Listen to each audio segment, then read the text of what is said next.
આદિ અનાદિકાળથી આપણી સંસ્કૃતિમાં ગુરુ અને શિષ્યનો એક અનોખો નાતો છે, પરંતુ હાલની વાત કરીએ તો જો કોઈ પણ ગુરુ કોઈ પણ શિક્ષક તેના શિષ્યને મારે તો તે વિવાદમાં આવી જાય છે અને આવી જ એક ઘટના રાજકોટની એક સ્કૂલની આવે છે।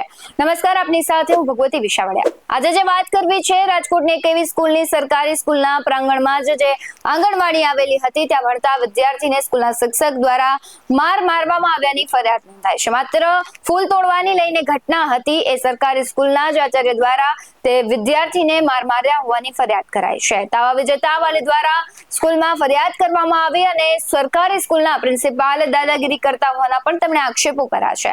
બાળકો પણ બોલ્યા છે કે પ્રિન્સિપાલ ગઈકાલે આવી આ બાળકને ચીટીઓ ભર્યો અને ઝાપટ પણ મારી હતી, જ્યારે બીજી બાજુ શાળાના પ્રિન્સિપાલ ધર્મિષ્ઠાબેન જગોડિયાએ પણ તેનું નિવેદન આપ્યું છે।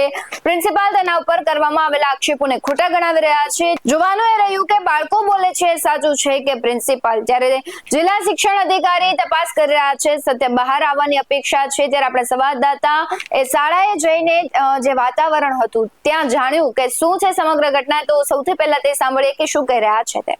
રાજકોટમાં હજુ SNK સ્કૂલનો કિસ્સો પૂરો નથી થયો તે પહેલા જ બીજો એક નવો કિસ્સો સામે આવ્યો છે। નાના બાળક ઉપર સ્કૂલના શિક્ષક છે તે ખુરચીનો ઘા કરીને એની ઉપર હાથ ઉપાડ્યા હોવાનો બનાવ સામે આવ્યો છે। રાજકોટના કહીએ કે યુનિવર્સિટી રોડ ઉપર આવેલી એક આંગણવાડીની ઘટના જે સામે આવી છે, તેને લઈને હવે જે વિદ્યાર્થી નેતા રોહિતભાઈ રાજપૂત છે તે અત્યારે અહીંયા આંગણવાડી ખાતે પહોંચ્યા છે ને રોહિતભાઈ રાજપૂત સાથે જ સીધી વાત કરીશું। શું આખો બનાવ હતો રોહિતભાઈ? રાજકોટના આકાશવાણી ચોક નજીક આવેલી શાળા નંબર 92 છે, જે મહાનગરપાલિકા દ્વારા સંચાલિત છે। ગઈકાલે મને એક વાલીની રજૂઆત મળી કે મારા બાળકને આંગણવાડીમાં ભણે છે, 3.5 વર્ષનું બાળક છે, એમને પ્રિન્સિપાલ દ્વારા ચીતિયા ભરી અને મારવામાં આવ્યો છે ને તાવ આવી ગયો છે। એટલે આ બાબતે મેં આંગણવાડીના સંચાલકો સાથે સંપર્ક કરતા તેને કીધું કે આ રોહિતભાઈ એક નાના બાળકે સ્કૂલના પટાંગણમાં આવેલું ફૂલનું છોડ તોડ્યું હતું અને પ્રિન્સિપાલ ડાયરેક્ટ આંગણવાડીમાં આવી ખુરશીઓ પછાડી અને આ બાળકને ચીતિયા ભરીને માર્યો હતો। અને અવારનવાર આંગણવાડી ખાલી કરાવવા માટે પ્રિન્સિપાલ એન પ્રકારે ત્રાસ આપે છે। નાના બાળકોને વોશરૂમ જવું હોય તો વોશરૂમ જવા નથી દેતા, ખુદ સ્ટાફને વોશરૂમ જવું હોય તો 100 વખત વિચાર કરવો પડે। એટલે ક્યાંક ને ક્યાંક પ્રિન્સિપાલની દાદાગીરીની હદ વટાવી હતી। ગઈકાલે નાના 3 થી 4 વર્ષના ભૂલકાઓ વચ્ચે પોતે તરખાટ મચાવ્યો હતો અને નાના ભૂલકાઓ રોવા લાગ્યા હતા। ગઈકાલે જે બાળકને મારવામાં આવ્યો છે, બાળકને આજે તાવ આવી ગયો છે અને 2 ટાઈમ જમ્યું નથી। આ શબ્દો એમના મમ્મીના છે। હવે 3 વર્ષના બાળકની સાથે તમે આવું વર્તન કરો તો એમની માનસિક અસર કેવી ઉપર વર્તાય? નાનું બાળક છે, નાનું ભૂલકું માસૂમ બાળક કહેવાય, એમને તમે તોફાન કે ભૂલ ના કરે તો કોણ કરે? અને પ્રિન્સિપાલ દરજ્જાના વ્યક્તિ આવું વર્તન આંગણવાડીના બાળકો સાથે કરે અને આંગણવાડી એન પ્રકારે જાણે એના પોતાની પ્રાઇવેટ પ્રોપર્ટી હોય, પોતાની માલિકીની પ્રોપર્ટી હોય, એ રીતના ખાલી કરવા માટે દબાણ કરે, કેટલા અંશે વ્યાજબી? આ બાબતે અમે શાસન અધિકારી અને જિલ્લા શિક્ષણ અધિકારીને રજૂઆત કરવાના છે। નાના બાળકોનું કાઉન્સિલ કરીને નિવેદન લેવામાં આવે। 3 અને 2 વર્ષનું નાનું બાળક બોલે કે ગઈકાલે મેડમે વિદ્યાર્થીઓના માર્યા હતા, ખુરશીઓ પછાડી હતી, તેમ છતાં પ્રિન્સિપાલ પોતાનો લૂલો બચાવ કરે કે આંગણવાડીના બહેનોને અમારા વચ્ચે મતભેદમાં મીડિયાને અને વિદ્યાર્થી સંગઠનોને આગળ કરે। જે પણ હકીકત હોય, અમારી માંગ એ છે કે બાળકોને મારવા ન જોઈએ, બાળકોને કોઈ પણ જાતના ભયના માહોલમાં ધકેલવા ન જોઈએ। આ જ મુખ્ય માંગ સાથે તપાસ કમિટીનું ગઠન કરવામાં આવે, કાઉન્સિલ કરી તમામના નિવેદનો લેવામાં આવે અને પ્રિન્સિપાલે સસ્પેન્ડ કરવાની અમારી માંગ છે। વિદ્યાર્થીઓ છે તે એક શિક્ષકને માતા પિતાનો દરજ્જો આપતા હોય છે, પરંતુ એક શિક્ષક જ આવું વર્તન વિદ્યાર્થીઓ સાથે કરે એ કેટલું યોગ્ય? ભારતીય સંસ્કૃતિની અંદર શિક્ષક ગુરુને એક સંત તરીકેનો દરજ્જો આપવામાં આવ્યો છે કે શિક્ષક છે એ ગુરુનો દરજ્જો આપવામાં આવ્યો છે અને બાળકોની કારકિર્દી આખી શિક્ષકોને ગુરુઓ કંડારતા હોય। આ રીતના હિટલર જેવું વર્તન નાના બાળકો સાથે કરવું એ મારા અંશે વ્યાજબી નથી। આવા પ્રિન્સિપાલોને તાકીદે સસ્પેન્ડ કરવા જોઈએ અને આની તાલીમની જરૂર હોય એવું મને સ્પષ્ટપણે લાગે છે। જે આંગણવાડીની અંદર બીજા જે શિક્ષકો છે તેમની સાથે જ સીધી વાત કરીશું। જે પ્રિન્સિપાલનું આખો જે રીતના કહીએ કે વર્તન જે રીતનું કરવામાં આવી રહ્યું છે, કયા પ્રકારે તેમનું વર્તન છે, તે બાબતને લઈને સીધી જ વાત આંગણવાડીના જે શિક્ષિકા છે તેમની સાથે જ કરીશું। કેવું વર્તન કરે છે આ પ્રિન્સિપાલ? જરાય સારું વર્તન અમારી સાથે એ લોકો કરતા નથી। અમને વારે મેણા મારવામાં આવે છે કે આંગણવાડી મારે ખાલી કરાવી છે। હું તમને બેને ગાંધીનગર કમ્પ્લેન કરીને તમને બેને હું છૂટા કરી દઈશ। ઈ અમારા અધિકારી અમને છૂટા કરવાનો હક ધરાવી શકે છે, ઈ પ્રિન્સિપાલ થઈને અમને છૂટા કરવાનો હક ધરાવતા નથી। તેમ છતાં અમે બધું જાતું કરી છે, પણ અમારા બાળકોને બાથરૂમ જવા દેવામાં નથી આવતા। અમે બાળકોને જમાડી તો વાસણ કરવા કે પાણીની સગવડ તમારે કરવાની, આ બધું અમારે ક્યાંથી લઈ આવવું? સરકારી જમીન છે, એની માલિકીની તો નથી ને।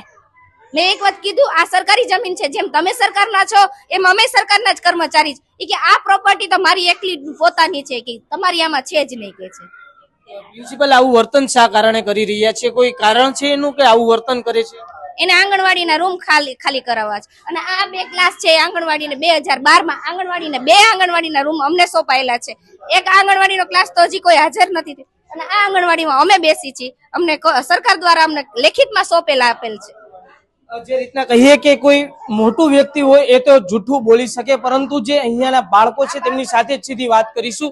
બેટા, શું નામ તારું? આંછ્યું કાલે શું બનાવ બન્યો હતો? તાલે બોલ બોલ. કાલે શું બનાવ બન્યો હતો બેટા? તાલે તાલે છુલછી ખુલસી. પ્રિન્સિપલ આવ્યા હતા પ્રિન્સિપલ આવ્યા હતા, શું કર્યું હતું તેમણે? ત્યારે છુલછીનો ઢા કર્યો, બીજું શું કર્યું હતું એમણે? બીજું ચીટીઓ ભર્યો, પછી ખડાતો માર્યો. જે જોઈ શકાય છે કે એક નાનું બાળક છે તે પણ કહી રહ્યું છે કે જે ગઈકાલે એક પ્રિન્સિપલ અહીંયા આવીને ખુરચીનો ઘા કરીને નાના બાળકો ઉપર હાથ ઉપાડી રહ્યા હતા, ત્યારે જે વિદ્યાર્થીઓ હોય છે તે શિક્ષકોને પોતાના માતા પિતાનો દરજ્જો આપતા હોય છે, ત્યારે આ રીતનું વર્તન જે પ્રિન્સિપલ કરી રહ્યા છે તે કેટલા અંશે યોગ્ય છે? ત્યારે જે જિલ્લા શિક્ષણ અધિકારી છે તેમને પણ કહેવા માંગીશ કે જે તમારા આવા વર્તન કરનારાઓ શિક્ષકો છે તેમને તમે ધ્યાનમાં લેજો અને તેમની ઉપર કોઈ કાર્યવાહી થઈ શકે તો કરજો, કેમ કે આ નાના ભૂલકાઓ છે તે પણ કહી રહ્યા છે કે આવું વર્તન કરી રહ્યા છે.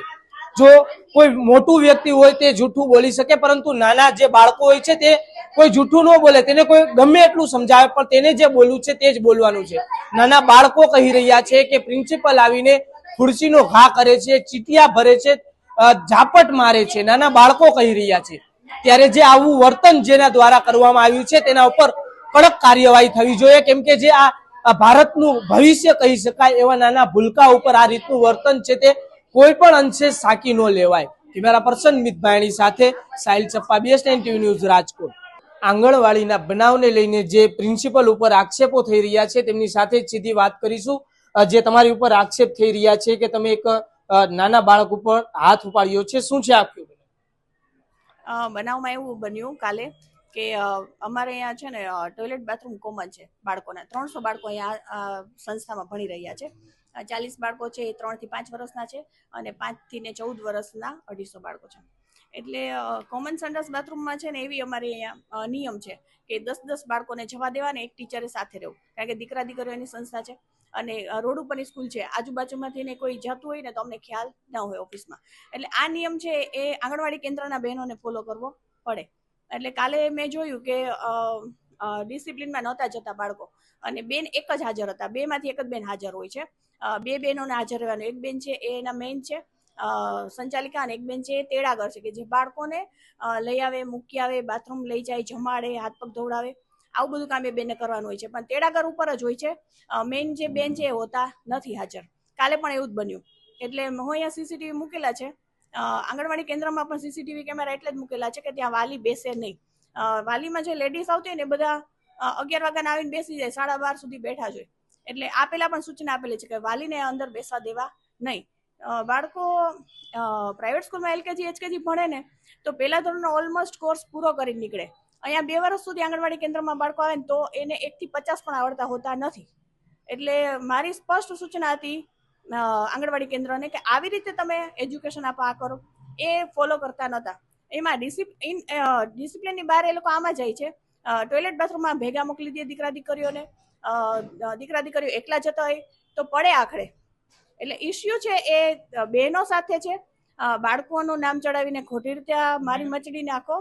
મેડમ, જે રીતના એક નાનું બાળક કહી રહ્યું છે કે આપના દ્વારા ચીટીઓ ભરીને ઝાપટ મારવામાં આવી હતી ને ખુરચીનો ઘા કરવામાં આવ્યો હતો, એક બાળક તો ખોટું ન બોલે ને મેડમ? તમે બાળક સાથે વાત કરી છે ભાઈ? જી, મેં બાળક સાથે વાત કરી છે. બાળક બોલ્યું છે એટલા માટે જ હું તમને પૂછું. બાળક કાલે મેં જોયું હતું બાળકને. આજે પણ હું મળી છું.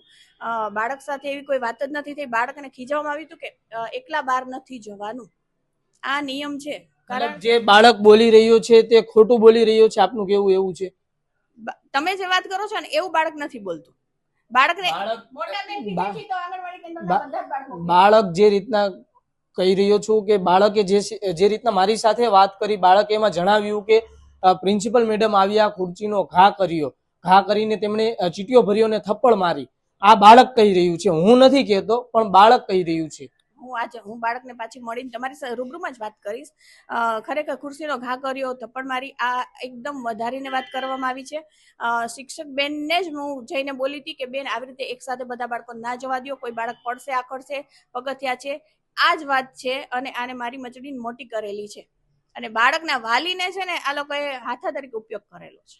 જી, ચોક્કસથી જે રીતના વાત કરીએ તો જે રીતના આક્ષેપો જે કરવામાં આવ્યા છે એ આક્ષેપોને પ્રિન્સિપલ દ્વારા છે તે પાયા વિહોણા ગણાવવામાં આવ્યા છે અને આક્ષેપો જે રીતના કહીએ કે તેમના ઉપર જે કરવામાં આવ્યા છે તેને ક્યાંક કહીએ કે જે આખી જે અંદરનો જે મામલો છે જેના કારણે જે આખો બનાવ સામે આવ્યો છે ને એ પ્રિન્સિપલ દ્વારા એવું કહેવામાં આવ્યું છે કે પોતાની જે અંદરની જે લડાઈ છે તેમાં ક્યાંક ને ક્યાંક આ રીતનું થયું હોય. પરંતુ જે હવે તમે જો આખો વિડીયો જોશો તો તમને ખબર પડશે કે કોણ સાચું છે. બાળક કહી રહ્યું છે કે પ્રિન્સિપલ મેડમે આવું કર્યું અને પ્રિન્સિપલ મેડમ એવું કહી રહ્યા છે કે બાળક જૂઠું બોલી રહ્યો છે. ત્યારે સાચું કોણ છે એ બાબતે હવે જિલ્લા શિક્ષણ અધિકારી તપાસ કરીને સત્ય હકીકત બહાર લાવી શકે છે. કેમેરા પર્સન નિત ભાયણી સાથે Sahil Sappa, BS9 TV news, Rajkot.